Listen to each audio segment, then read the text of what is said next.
When it comes to best practices, what we're talking about is opinions. Some people have humble opinions.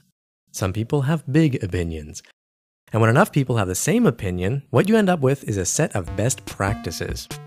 In true Rails for Zombie style, Rails Best Practices contains 5 levels, each which starts with a high-quality screencast, followed by several in-browser Rails 3 coding challenges you must complete to get to the next level, and retro gaming humor sprinkled in throughout to keep it entertaining. The first 2 levels are spent exploring controller best practices, the next 2 model best practices, and then finally 1 exploring Vue best practices.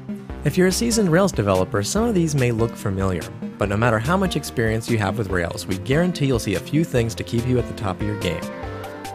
We realize with Rails best practices that if you complete 5 levels, it should count for something, which is why when you finish the course, not only do you unlock the final video, but you'll also receive a few awards. One which contains an additional discount on your next Code School course, and one for a 35% discount on all books from Inform IT, which include the Addison Wesley Professional Ruby series with books like Rails Anti-Patterns, the Rails 3-Way, and more recently, Eloquent Ruby. You'll also receive a few badges as you complete the course, eventually unlocking the course completion badge, which will display prominently on your public profile. Let's jump into a course demo and show you what it looks like from the inside. Once you purchase the course, you'll start out by watching a screencast that will lead you through a bunch of best practices.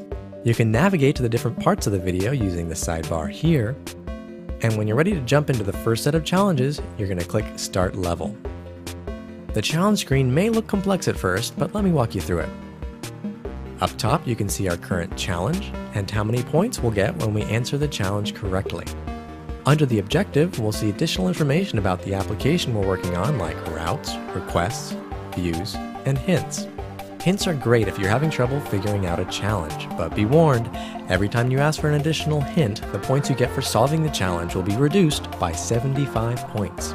So you never get stuck on a challenge, the third hint usually gives you enough information to solve the challenge, but then you won't be getting many points. Further down the page, you'll find the code editor you'll use to solve the challenge. Sometimes it'll be a single file, but in this case it's 2. If you're running on a small screen, you can easily switch between split screen view and a tabbed interface. The editor should feel pretty familiar, and it makes it really easy to do copy pasting when you need to move some code around. Once you solve the challenge, you want to submit the code by pressing this blue button here, or using Command Return if you're on a Mac, or Control Return on a PC. Once the challenge is solved, you'll get the points added to your total on the right side of the screen, and you can click on Next Challenge to continue.